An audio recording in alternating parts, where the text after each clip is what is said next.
You deregulated it. Some historians estimate that up to as much as 90% of the profits that were generated from slave labor ended up being spent on the slaves themselves, on some plantations.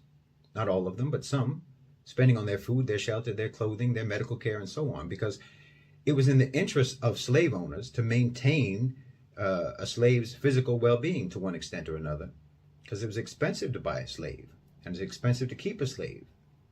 But you don't have to spend any of that money on a wage slave. You don't have to buy their food. You don't have to buy their clothing. You don't have to pay for their health care. You don't have to pay for their accommodation and so on. They have to pay for all of that from the little bit of money that you give them to rent their labor.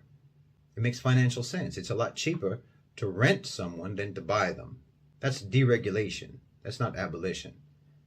A significant portion of former slaves continued to work on the same plantations that they had been working on before emancipation. But now they were responsible for all their own expenses. And many of them, as a result of that, paying for their own health care, their own housing, food, clothing, and so on, they became debt slaves. So they were debt slaves as well as wage slaves. And you all found that model so successful and so lucrative that you expanded it to other sectors, like to the coal miners. Well, that's nothing but deregulated slavery. And you had established such a standard of brutality and inhumanity towards slaves that it put workers' rights in such a hole to where they had to fight tooth and nail just for basic decency, because they were all nothing but deregulated slaves. Oh, it was a genius move.